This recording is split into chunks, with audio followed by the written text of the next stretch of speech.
So thank you everybody for joining us. My name is Trigvi. I'm the Director of Business Development here at BusyWeb. This is our last webinar of the year, which is a little bit sad, but a little bit thankful because my goodness, it's been a year. So hopefully we'll end on a bang and end on a good note and end on a positive note for 2021 as we turn forward. Today, we're going to be talking about how to be pitch perfect for voice search and what that means and how to get into that. So as of course, with all BusyWeb webinars this year, we're going to have a whole lot of fun movie gifts and movie puns. And you'd think this would be a strange choice for me, but then again, this is a movie that does feature the offensive line of the Green Bay Packers. So you got to appreciate that. So if you are unfamiliar with us, we are a full-service growth marketing agency based in the Twin Cities of Minneapolis and St. Paul. Our three major functions are inbound marketing, digital marketing, and web design. We have a whole mess of awards that we're super proud of that make us pretty qualified to do what we do. So, okay, so we're going to talk about voice search. So this is a fairly typical marketing year. So you started the year, you're good, right? You figured out the marketing plan, the tactics, and then you set your budget. Perfect. And then you started working on the marketing plan. Okay, great. And then, oh, wait, hold on. Sales needs something new. And then that wasn't budgeted. So, all right, we'll figure that out. And then, oh, no, now management needs something new. Okay, well, that's not budgeted either. Okay, so, oh yeah, can you do this one thing? Okay, yeah, okay, sure. So, and then, okay, as you're completing the tactics outlined in the marketing plan, you're doing advertising, you're doing social media pushes, and oh, by the way, all those trade show leads that you expected, those are gone because nobody can go to a trade show anymore. So now all of a sudden the salespeople are complaining about the lead quality, and then management says they want to enhance the branding, but they have no idea what that actually means, except maybe possibly make the logo green. And then tactics are starting to shift accordingly, juggling the budget around, all of the above, and then oh boy, you're home on Thanksgiving. You need to know if that one store is still open. You ask Google Home a question about whether or not they're open or not, and then you realize to yourself, do I need to optimize my marketing platform for voice search? And how do I do that? That's what we're going to talk about here today. We're going to talk about how awesome voice search is. We're going to talk about how you can capture a wider audience using voice search, and how people search in the moment and how that converts more likely to sales.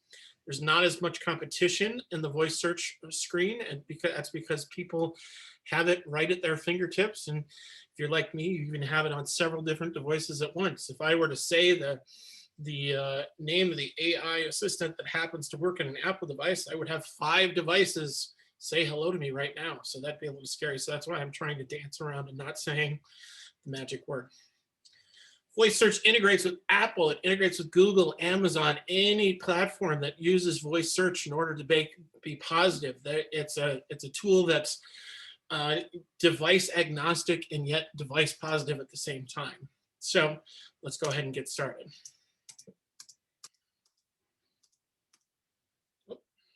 Jump too far ahead.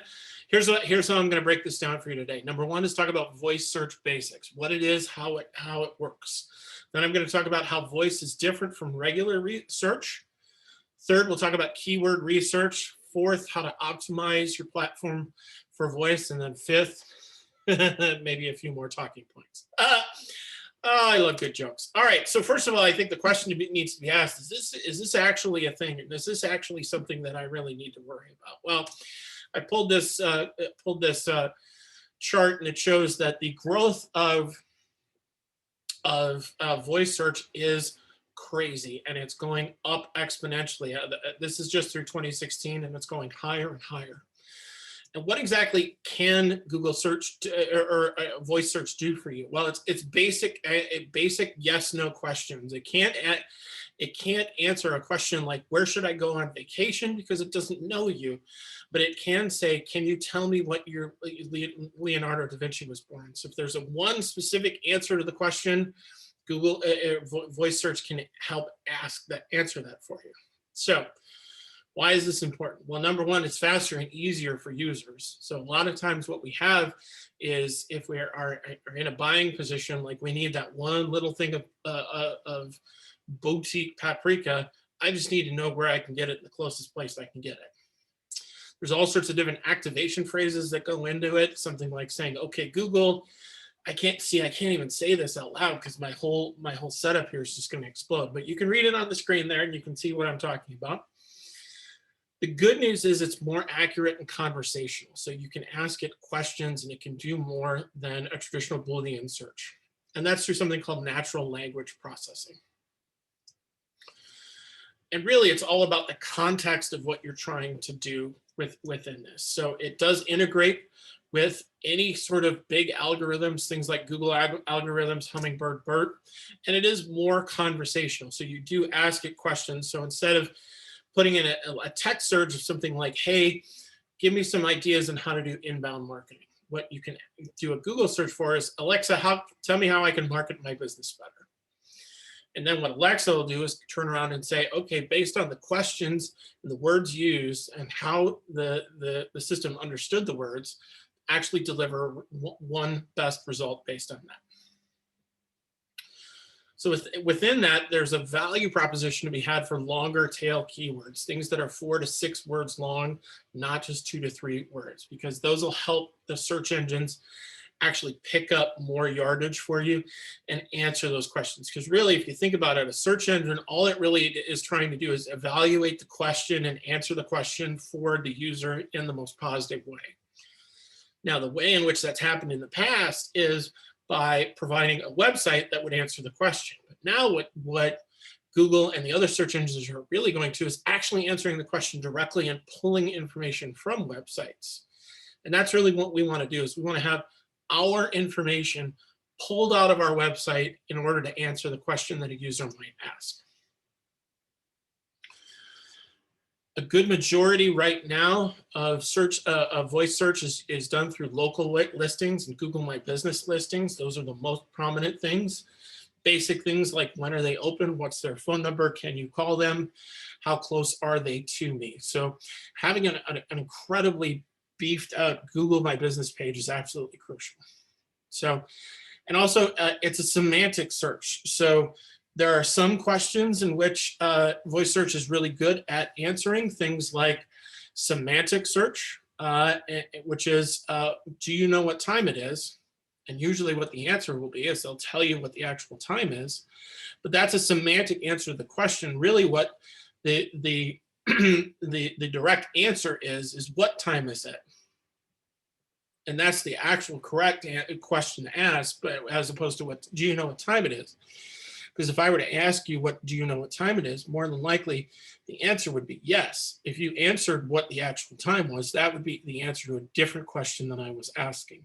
So semantic search does allow for a certain amount of idiosyncrasy in voice search to give you the answer that they hope the user is really looking for. So what are people using voice search for? Well, a lot of times it's very similar. It's logistical based questions. Can you call somebody because my hands are full? I know last night I was walking my dog and somebody called me and I ended up using voice search to actually call them back. Or figure out a movie time, check the time, help with homework, like an actual physical fact, like when was Leonardo da Vinci born? Adults use it a little bit differently. They do it again to find some logistical information. Where are they? What's the closest business that has X? All of which is pulled through search ranking. But ultimately, what people use voice search for is to answer one specific question with one specific answer.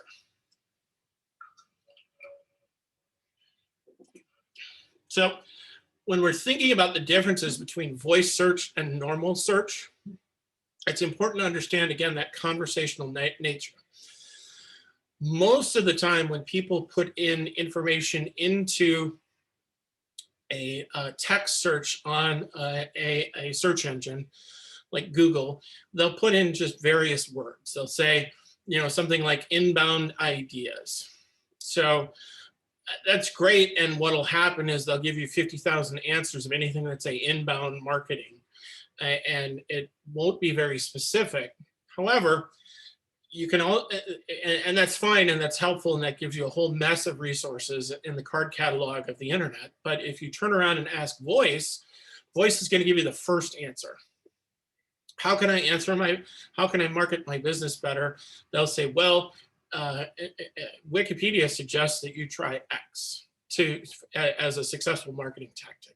Now, whether or not you're doing that or not, the voice search doesn't know, but it's giving you the most relevant answer based on the specific question that you're asking. So results for voice are mostly in featured snippets. So what I mean by a featured snippet is they try and answer the question based on a direct one-to-one correlation between some of the keywords you're using. So as we're trying to figure out how to get our platforms optimized for voice search, really the question is, how can we use featured snippets to make that happen? I talked a little earlier about local listings as well, and that's really an important thing to keep in mind as you're thinking about this, because every business has a local listing. Even if you're working remotely at this point, it is important to be geographically anchored to show some legitimacy in your business. So Google My Business is great for that. Google Maps is another thing that you absolutely have to be ranked on. That's to help answer the question of what is a business that does X that's near me.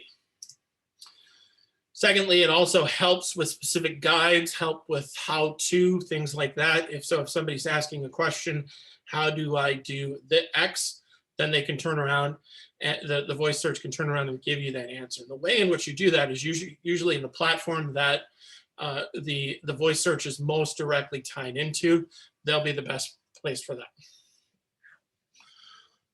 At the fundamental level, however, your people who are going to be using voice search, they want a quick answer, and they don't even have the time to open up a search engine to put it in, or they don't have their hands free to do it. So they're looking for an immediate solution. So as you're thinking about how to optimize everything for that immediate solution, make sure that you're providing quick, direct answers. So somebody wants to know when you're open, don't provide a vague answer to that.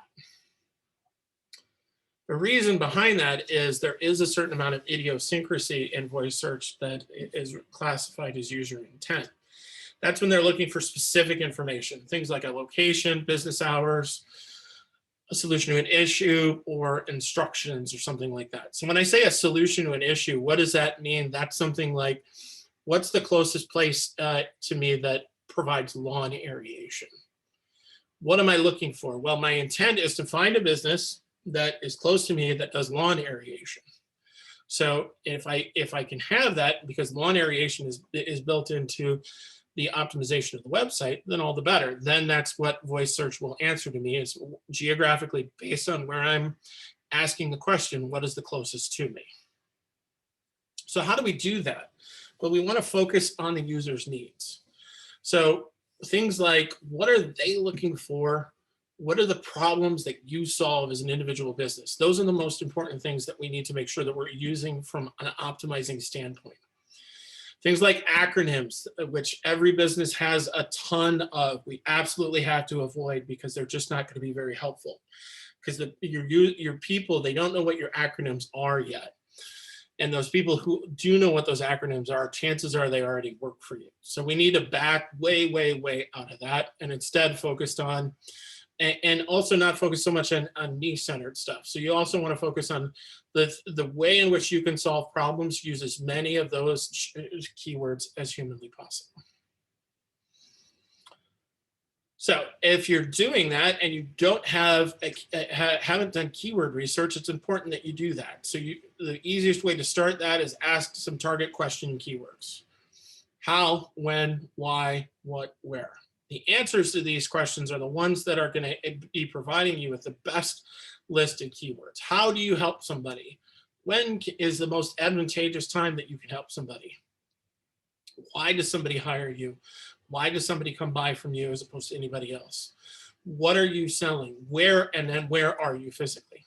So if you are providing something that does allow for long tail keywords, it's important to include those in your mix of optimization keywords because those are just as valuable as short ones.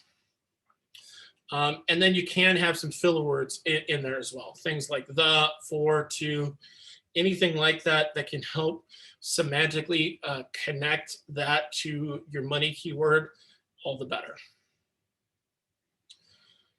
Good thing to check in mind is the related searches, and that's a tab on Google where you can look to see, well, if somebody looked at something, a particular keyword, what are the other searches that they went to from there? That'll help give you some more ideas as well.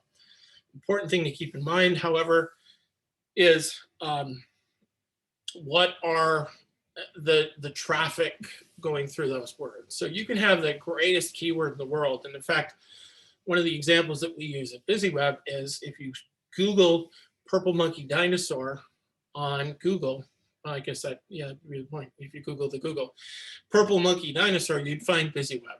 And hooray, yay, we're #1 on Google, but nobody actually searches for that. So the traffic is the most important thing, not necessarily the ranking, although ranking is very much important. But ultimately what you're trying to get is good traffic, the right traffic. A couple of keyword research tools that we really like at BusyWeb. One is called SEM Rush. Those have some keyword analytics. They have a keyword magic tool that can, if you put in one word, it'll give you 10 more. And then a simple Google search, things like featured snippets, things like related searches. Those will help create a really great keyword list for you. And then finally, answer and ask your own questions in conversation. So as you're talking to people and as you are talking to your prospects, chances are good they have a list of things that they almost always ask you. So answer those questions and figure out what are the words that you use in order to answer the questions, and then go from there. Now we get to the best part. How do we optimize our websites and our platforms for voice? So number one, make sure that you optimize Google My Business. You've answered all those questions from a problem-centric standpoint, which is to say, what are the problems that your people are trying to solve? That's how you need to write your Google My Business page. Also, make sure that your website is mobile responsive. If it isn't by now, boy, you should really give me a call and we can help you with that. Context and content are as much, if not more important than the keyword itself, because there's been so much gone into abusing the Google systems in order to give different answers. So now what Google has gone to is context and content, which means that the context needs to be there. So if you're talking about what's the best Italian restaurant close to me, Google's going to look at a website and evaluate not only the key phrase Italian restaurant, but also things like spaghetti or fusilli or any other Italian food related things in order to provide the best contextual answer to your business and to the question, excuse me. And then secondly, content is important. So Google never just lets a website sit, and it never continues to let a website be a good answer unless it's continually fed with new content, which has created an entire new market for the need for continual digital content, which is great for me, not great if you're a small business because you do have to continue to add to it. Next, write like you talk. So if you are in a part of the country of which it looks like there's people from around the country here today, if you're in a specific part of the country that there are specific idiosyncrasies of language, make sure that you use those on your website. So a great example that I learned is that where I'm here in Minnesota, we are deck people here in Minnesota. But if you're in California, people don't sit out on a deck, they sit out on a porch. So here, if you sit out on a porch, well, the porch is really just a breezeway to the house. It's not something that people spend a lot of time on.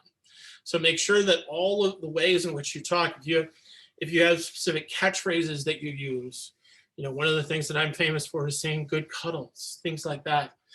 All of that goes into writing like how you talk.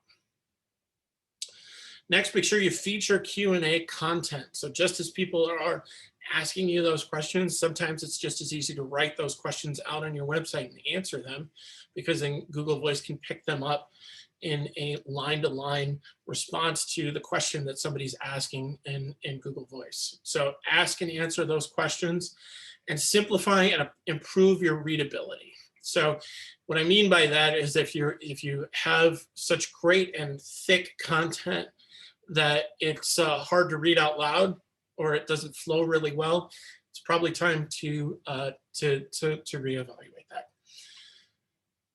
Next, you want to, in improving that readability things, again, you want to simplify it, make it less formal, because as people are searching, you want it to tie into how those words that people are using to search. Use fewer acronyms, explain more. So if you have something that's a complex thought, write a complex answer. You want to tell as well as show.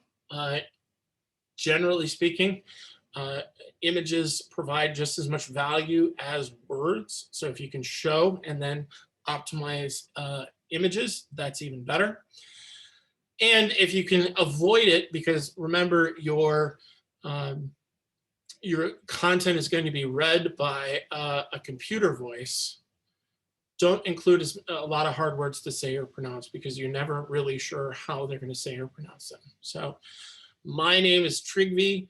If a computer is pronouncing it, generally it comes out as try give. So a couple of talking points to keep in mind. Number one is, we talked about this in the context of Pitch Perfect, but really the king of movie analogies for voice search is really Ricky Bobby from the Ballad of Ricky Bobby, Talladega Nights. And he said in that movie, which is a Will Ferrell movie from the early aughts, is if you're not first, you're last. So when somebody's asking for a voice search, the voice gives them one response. So it's very critical to be absolutely close to first. Second, think conversationally, think specifically as well, to give specific answers so that that Google can pick it up as quickly as possible. Be helpful and useful with direct information. So again, that's the logistical information. Make sure that it's in every place and it's consistent. Include your location and answer common questions as much as you can. So that'll really help pick up a tremendous amount of voice search for you. So that's it. It's that simple, but it's also that hard. What I'd recommend that you do, if you're thinking about checking to see if this is going to be a valuable enterprise for you, look at your analytics programs on your website and see how many people are coming from search. If you have a number that's even in the single digits, in more than 5%, it's something you're going to need to focus on in 2021 and beyond.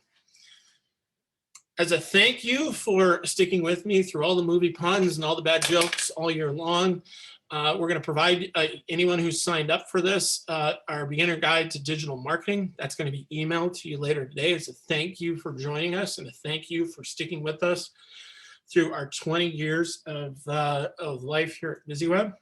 And once again, here's a picture of me. I know it looks a little different than the guy with the six-pack washboard stomach earlier, but you know, it's been a long year. So here's my contact information. If you'd like to reach out to me, I'd love to hear from you. I'd love to talk more with you and see what I could do to be of service in 2021 and beyond. BusyWeb has a lot of different resources that we can make available to you. Love to chat more and love to learn more about you and your business in the new year. Thanks everybody for joining us. Thanks everybody for sticking with us through what can only be described as the craziest of years. And we're looking forward to continuing to help grow your business and continue to work with you in 2021 and beyond.